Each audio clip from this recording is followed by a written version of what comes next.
be how much you know,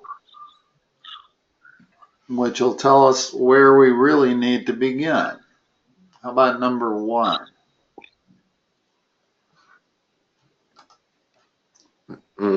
So, can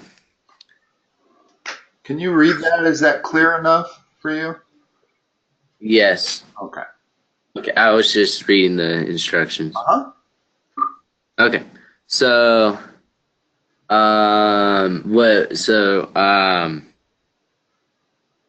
the base 3, the log base 3, moved that over to the other side, which makes it 9 equals 3 squared. Well, pretty much. I have a real simple rule here, and it's the number on the far left. Notice how that's the furthest left, raised to the power of the number on the far right equals the number in the middle. So it would Right. be 3 squared equals 9. Is that true? Yeah. Okay. About the next one. So, it's 343 equals 7 to the third. Is that true? Um, what are you doing now? Hold on, let me grab my calculator. Okay.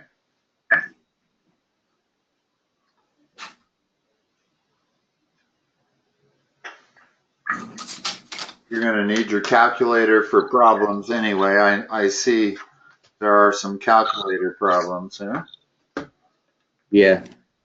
Okay, so it's 7 raised to the third is, yep, that's true.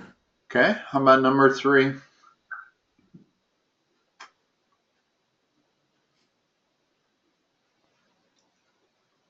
So, so it's 1 equals 10 to the 0. Is that true? Yes. Okay. Next one.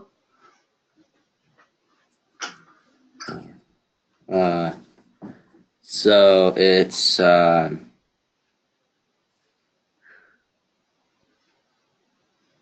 Remember what the step is. You have to go to the other. In other words, the first 3 they gave us were all logarithmic format. And what all we right. did was convert them to exponential format. Well, this is exponential format, so you need to convert that to logarithmic format. Okay. So it's log base e. Okay, which is natural log. In other words, Right. we don't write it as log base e. We write it as ln, means that. Okay, Right. Yes. of what?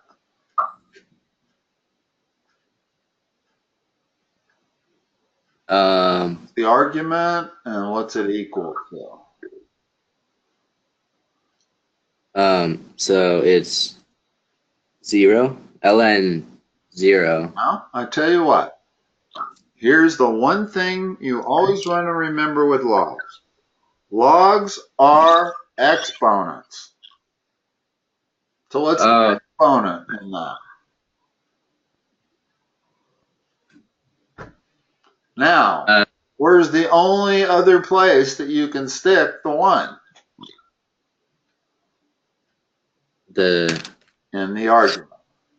oh, Okay, now if you were to take this expression and convert it back to exponential, we would have 1 equals e to the 0, which is what they gave us to start with. In other words, you want to be able to go both ways. You always want to be able to go from logs to exponential and from exponential to log.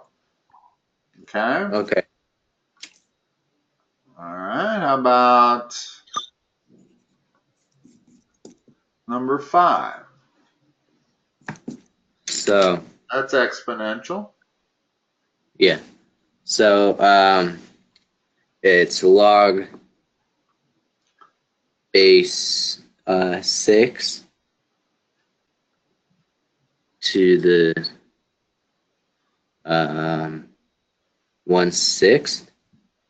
Of the 1/6? Yeah. Oh yeah, of the 1/6. The terminology here, and that's equal to what? -3. -1. That's 1. Okay. Yeah, it's the exponent. Remember, logs are exponents.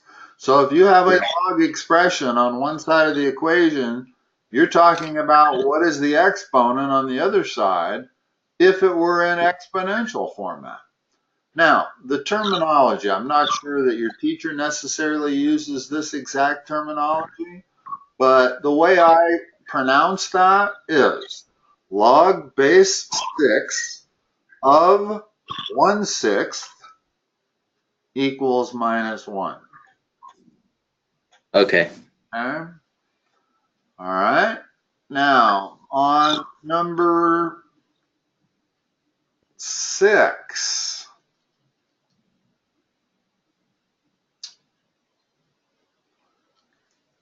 this is one of those very special problems where normally you would use logs because you're looking at an exponential equation. Almost all the time you would have to use logs. But this is a very special situation where you can solve this without logs. In other words, what you look for is a common exponential base. You're still in the realm of exponents. So you're looking for a way to express 3 and 9 in terms of the same number. Well, how do you do that? So the 9 to the x is actually 3 squared x, or 3 In this squared times x.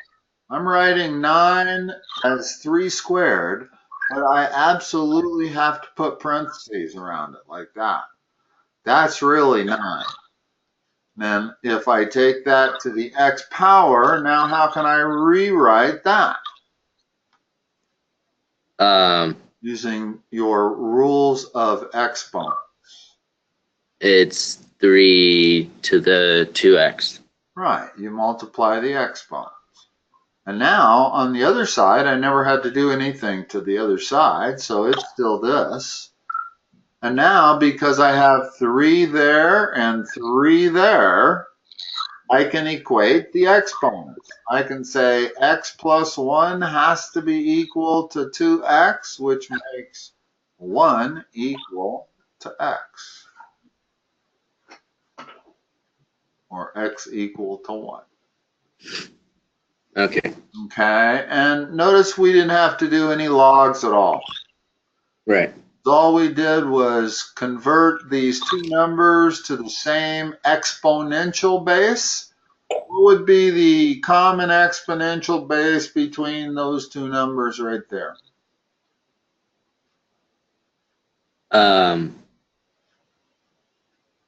4. Nope. You cannot express 8 in terms of 4 to an exponent. That's what you're looking for, is a number 2. In other words, I can express 4 as 2 squared, and I can express 8 as 2 cubed. So what you're looking for is not a common factor. Don't get this mixed up with multiplication. You're looking for a common exponential base. Okay. Okay. Now, the next one is a little similar to the last one, only easier. Again, you have a log base 2 of 4x minus 3 equals log base 2 of x squared. What statement can you make based on that?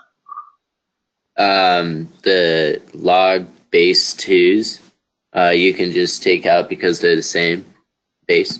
Yeah, you're not exactly dividing by log base 2, but if log base 2 of one thing equals log base 2 of another, then the first thing has to be equal to the second thing. So I basically can say that equals that. And we still have to solve it. What's the next step? I now have a quadratic. How do you solve a quadratic? Here, I'm going to write it over here. 4x minus 3 equals x squared. So let's not look at that anymore. And over here on the right, let's solve that quadratic. So you equal it to 0. Okay, tell me what to write next. So x squared, or 0 equals x squared minus 4x plus 3. And now keep going. How do you solve that? Factor. Okay. So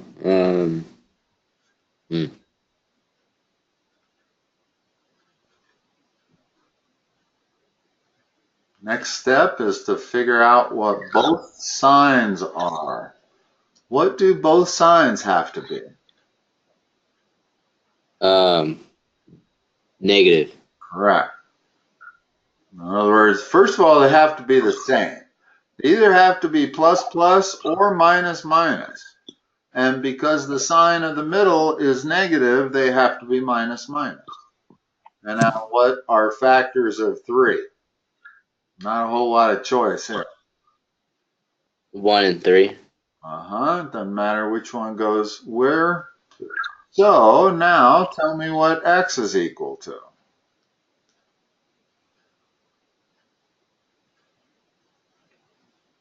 Um, 3 and 1. Okay. Now, whenever you're dealing with logs, it's very, very easy to have a domain violation. And it's the same thing as what you would call an can't think of the word. It's not extemporaneous.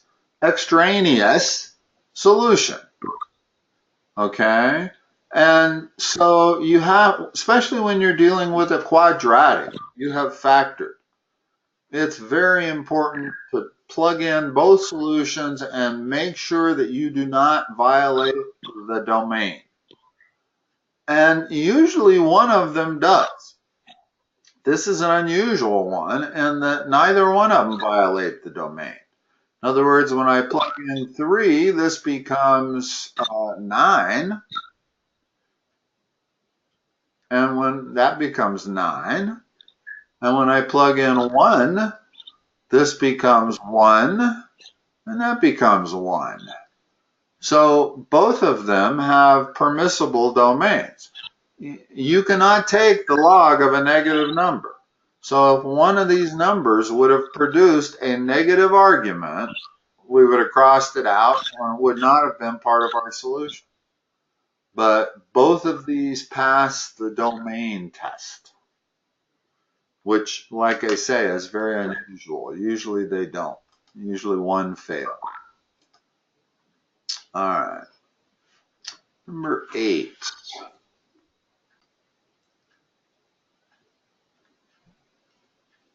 Okay, so um,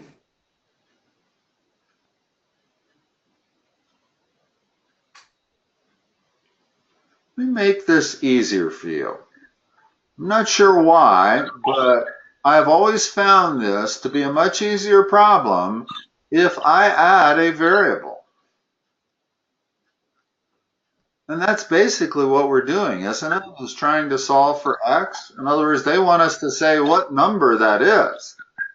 Well, if we let it equal to x, I'll be able to figure out what it is. Now, the way I'm going to solve for x is to convert it to exponential format. In other words, I'm going to go back and do that. I have logarithmic format. Convert that to an exponential equation, and then you'll see what I'm talking about. Easy.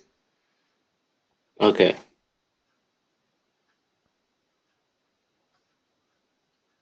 So, remember how we did it. So it's 81 equals Oh, 3 to. oh, excuse me. Yeah, no, you're doing fine.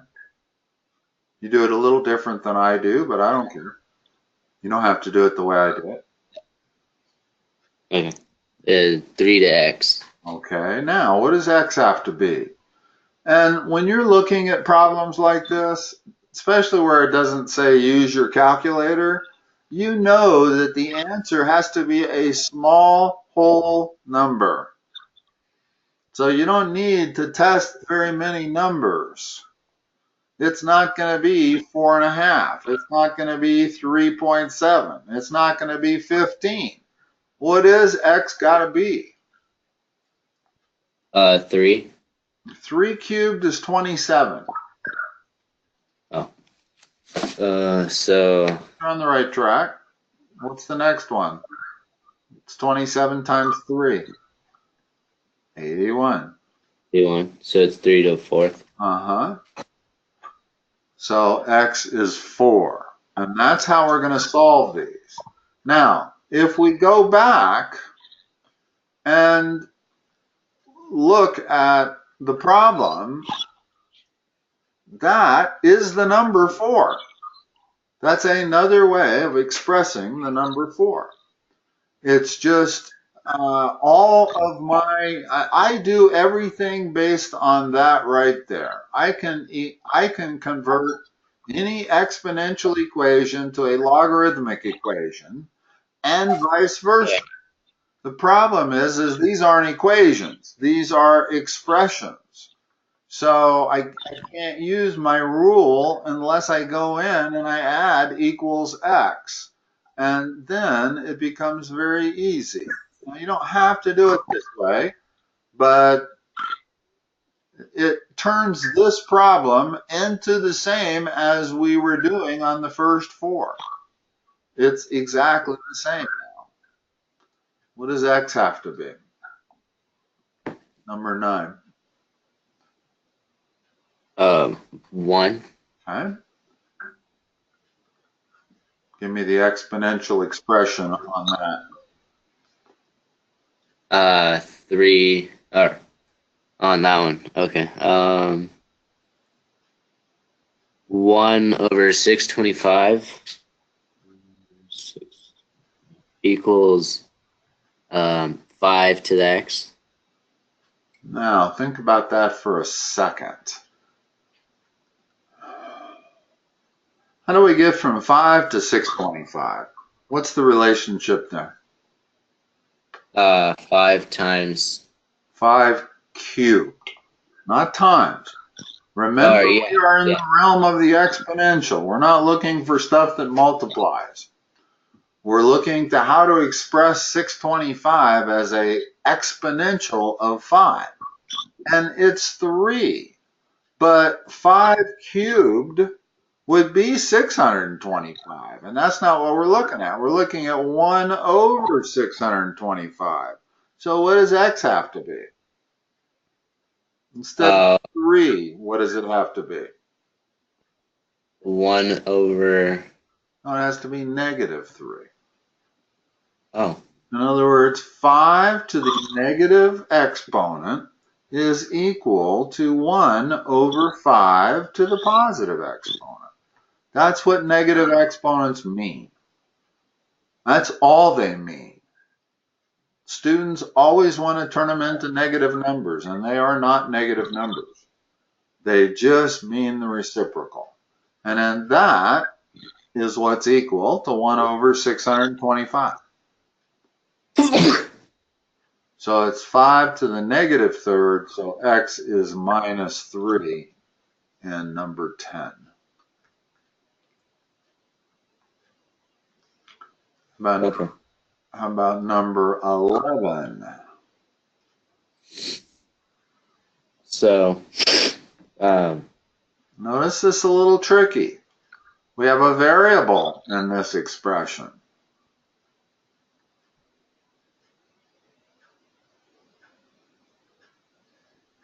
So, here, let's go ahead and do this.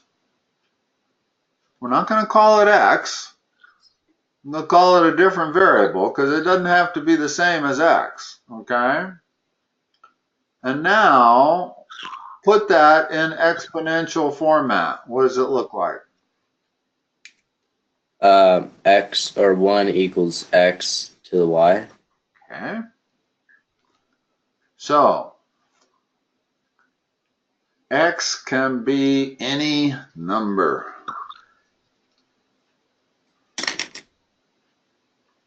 That's not a good explanation of that problem. A better explanation of that problem is the following. 1 to the 0 power equals 1. 1,000,000 to the 0 power equals 1. Minus 100 to the 0 power equals 1. And so forth, and so on. In other words, no matter what the base is, if I take it to the 0 power, I get 1. So here's what I'm saying is x, or 1, equals x to whatever power, that's 0. That has to be 0. And that's what we're looking for, is that, in other words, when I had it as this way, and now I'm saying x to the y power equals 1, well, y has to be 0. There's no other combination. Y has to be 0. And y is what they are asking about when they say, what is the log base x of 1? What does that equal to? Well, that equals 0, always. Okay. Okay. A little tricky, especially when you talk about 0 to the 0 power. Then you start getting into some higher mathematics. So we will ignore that for the moment.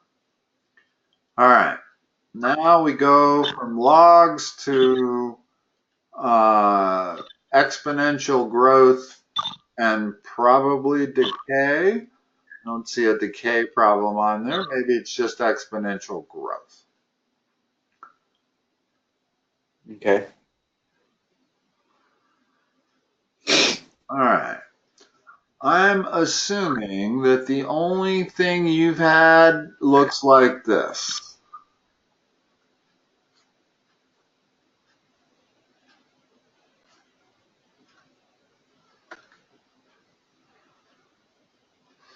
Correct? In other words, have you had this?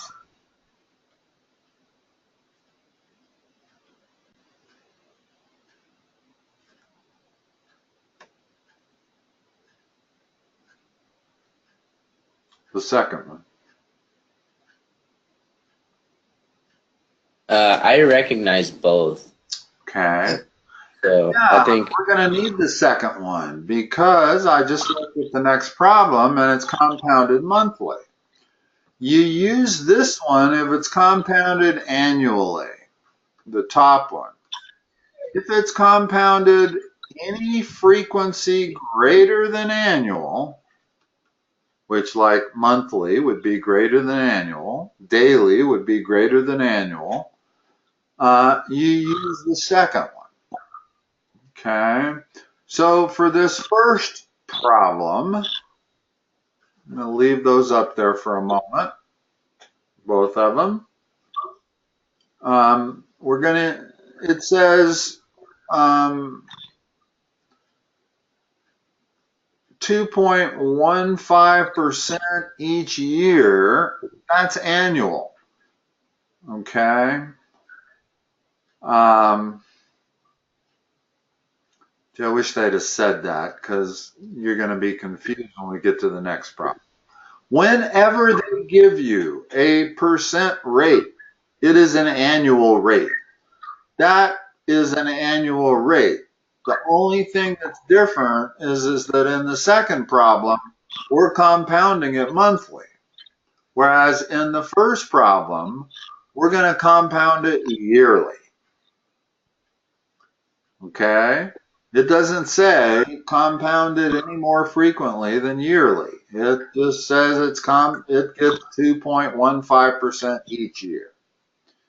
Okay, so we're going to use this equation. Tell me what I should write and what we have to solve. I'll write it down below. So, All right. A, that's going to be the amount at the end of T years. Okay? So, Okay. it's what they call Y. So, we'll call it Y. Normally, this master equation is the one you always use, but in this particular case, they are actually specifying that it's Y. So, what is Y equal? Tell me what the fill in for A sub 0 are. Okay. So y equals 150 times 1 plus 0.0215. Yep, you have to put it in as a decimal for sure, not as a percentage. And then what? To the t. Okay. And they didn't give us a t, so they wanted the equation in terms of t. And that simplifies a little bit. In other words, I can certainly add together these two numbers there to get 1.0215 to the t, and that's the answer that they're going to want. Okay? Okay. That's the exact answer. In other words, you always want to simplify it. Now, that 150, that's not being taken to the t power. So you can't multiply that by that number. You got to take that number to the t power first and then multiply your result by 150. All right. Okay, now the second problem uses the second. So let me erase the first one. And the only difference in the second is this variable n. Well, n is the number of times per year that it is being compounded. Okay, so All right. there's our general formula. Now tell me the specific formula that fits everything that they've given us. Okay. So first of all, the first question, how much money is in the account at the end? That's A. So what's A gonna be? So a equals 1,500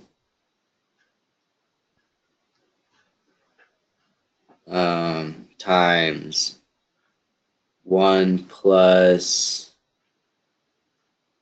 0.2 or 0.22 over 3. Number of times per year that it is being compounded. Oh, 12. Sorry, I didn't see that. Yeah, it's 12. All to the what? 12 times 3. Not times. Oh, yeah, 12 times 3. So that exponent is 36. And that might seem unusually large, but it isn't. That is a typical exponent when you are doing compounding greater than annual, because you're always multiplying that number of years by a big number. Okay? Now, use your calculator. Let's figure out what that number is. So, if you're not sure how to do it, do that first. Add 1 to it. take that result to the 36th power, take that answer and multiply it by 1500. That's the safest way. Now, if you have an Inspire, you can do it all in one step without danger. It's going to show you exactly what you're doing. If you have a TI-83 or 84, it won't be as easy. You almost have to do it the way I suggested. Otherwise, you're dealing with all kinds of parentheses that could get out of place. All kinds. Yeah. Okay, so I got 1,602. Okay, that actually seems like a very reasonable ballpark answer. And the reason is that you're not earning that much, 2.2%. Okay, 2.2% on $1,500 the first year, you're only going to make like $30 in interest. So over 3 years, you'll make somewhere around 90. And in this case, you're actually making how much? How much interest did you earn? Part B.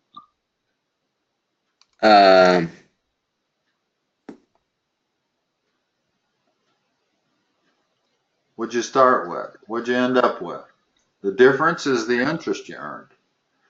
So it's $102. Uh-huh. They gave you back $102 more than you gave them. All of its interest, nothing else. Okay? All right. And that ballpark check is a useful check. You know, had we come up with 2602, I would have said that doesn't sound right. That's way too much interest. Go back and check our math. So it's useful to know what is a reasonable answer. And one way of approximating it is just by figuring out, well, how much interest do you actually earn the first year? It's not that much. It's maybe $31, $30, something like that. Yeah. Now you're going to get a little bit more the second year and a little bit more the third year because it's compounding. All right. Now go ahead and do one of these so I make sure you know how to do them. What's the log of 42? What kind of calculator do you have? What kind? What? What kind of calculator do you have? Oh, it's a Casio. Okay. So you have two log keys. You have an LOG key and you have an LN key? Yes. Okay. That will allow you to do 14 and 15.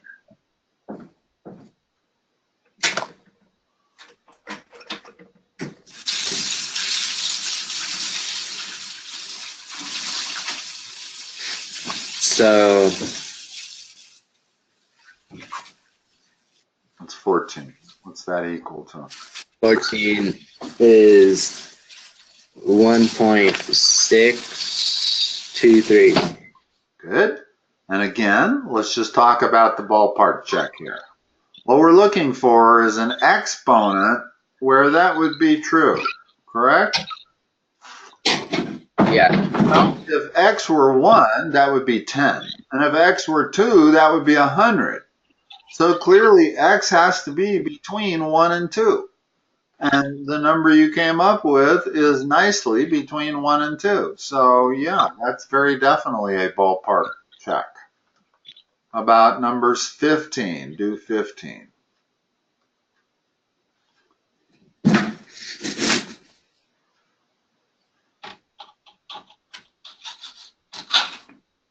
So 2.83. Okay. Oh, they do say round off to the nearest thousandth. So let's go back and, well, do this one. Okay. So the nearest thousandth. Round off to the nearest thousandth. So give me how many places there are. First of all, give me the next 5 places on the number 15. So 88332. Round that off to the nearest thousandth. What do you get? Still that. Nope, that's the nearest 10,000. Oh, so that's tenth. That's hundredth. That's thousandth. So if we want you to round off to the nearest thousandth, you're rounding off to 3 decimal places. 833 is the answer. Okay? okay. And you want to do the same thing on number 4. All right. Number 16.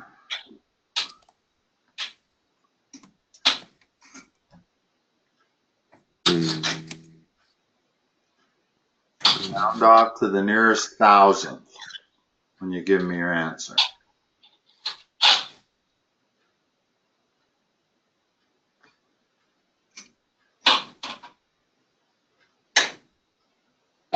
Negative 0.544.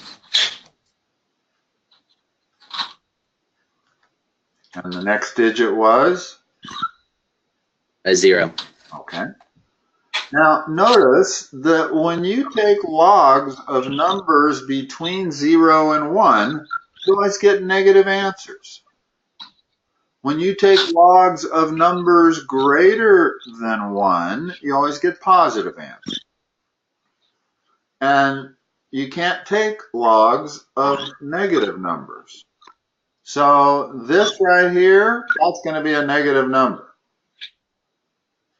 So go ahead and do 17. Okay.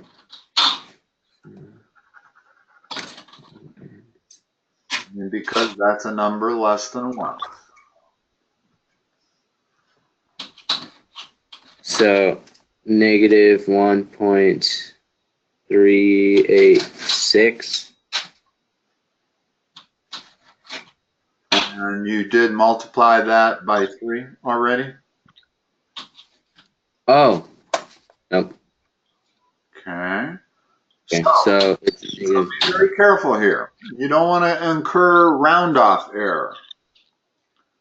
It's very possible if you rounded that off before multiplying by 3, that you will get the wrong answer after multiplying by 3. So when you get that number right there, multiply the complete answer that your calculator gave you out to whatever decimal places there are, multiply that by 3, and then round off. You could easily get a different number in the thousandths spot. Very easily. Okay. Okay? So make sure you always, whenever you're rounding off, make sure you round off at the end, never during the middle, or never during the process. Okay, how about that one there?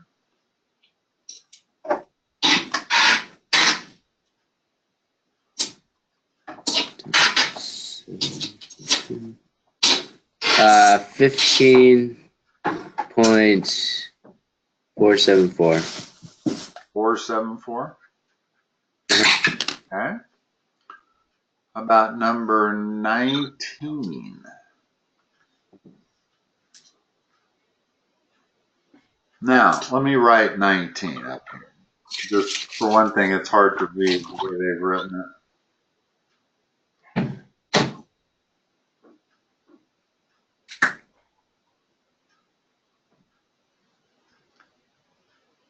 Now, what we have here is a number taken to that exponent. That whole thing is an exponent. Okay? And if that base is equal to that base, then what is the answer to that expression? So it's just 3x. Correct. It's always whatever that argument is. Even if it's really complicated, even if it were like a quadratic, as long as this base is equal to this base, then the answer is always the argument up there. So these are kind of a piece of cake. Okay, so what's 20? 4. It's 21.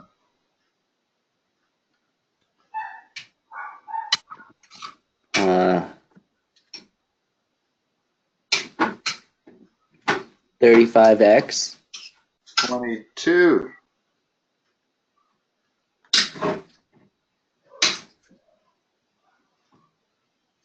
X plus 1. Yeah, now 22, actually these first two were slightly different, and I didn't talk about this principle. Let's talk about that. If you have the log base b of b to the x, then that's also equal to x. Similar to what that example shows. The bases, if they're the same, then whatever that is the answer. And so that was why that was 35x, why that was x plus 1, because these bases are the same.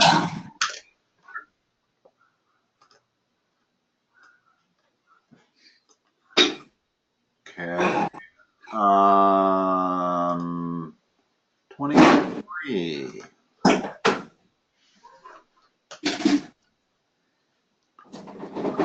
Find inverse. Remember what the rules were for finding an inverse.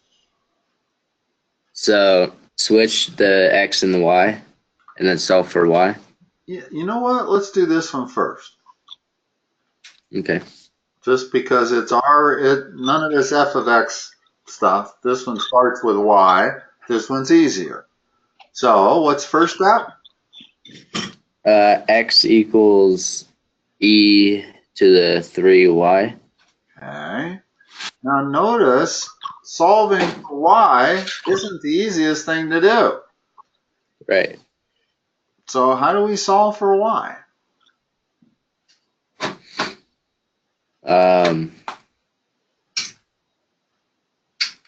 Switch it to log. What you can do is take the log of both sides. Take the natural log of the left side. Take the natural log of the right side. And now what does that become? Because my bases are the same.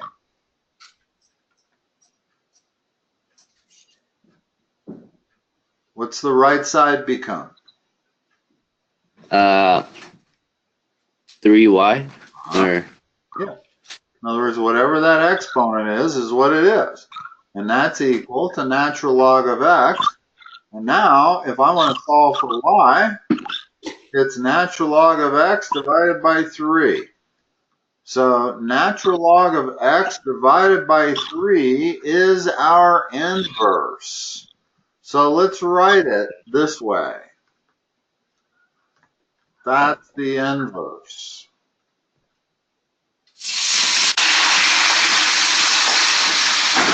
Okay, now let's go back and do 23 and 24.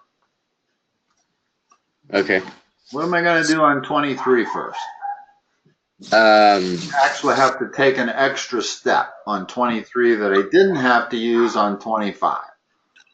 right. So that is y equals 9x. 9 to the x. That's not Yeah. 9x. That's 9 to the x. And then switch the x and the y.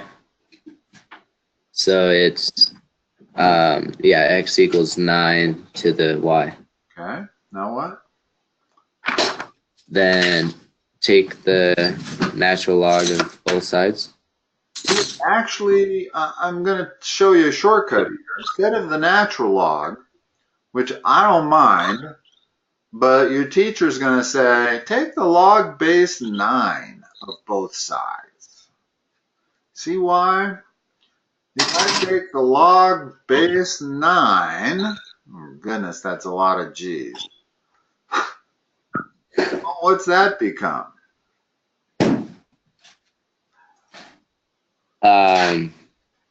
Y. Exactly. So Okay. y is equal to the log base 9 of x, which is y inverse. Okay. Now 24, same thing. Start So with calling it y. log base 3 of x. So, First step, always remember your steps. If you remember your 2 steps, you can't really go wrong. What's the first step?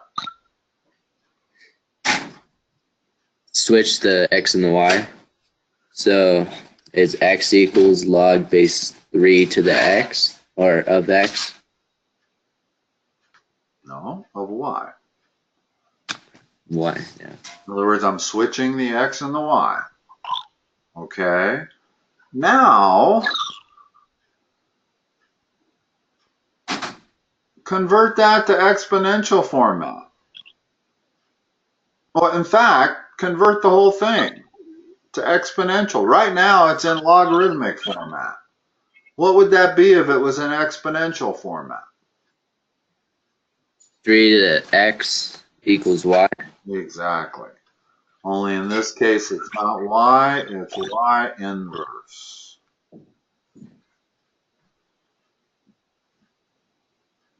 Okay? Okay. All right. All right. I will let you go. Is that all you have tonight? Today? Yes, it is. Okay. Yeah. Well, that Yeah. was quite a bit. So Yeah. that was a good one. That was a good session. Yeah. All right, Dimitri, I will talk to you Thursday. Okay. Yep. See you Thursday. Bye-bye. Bye.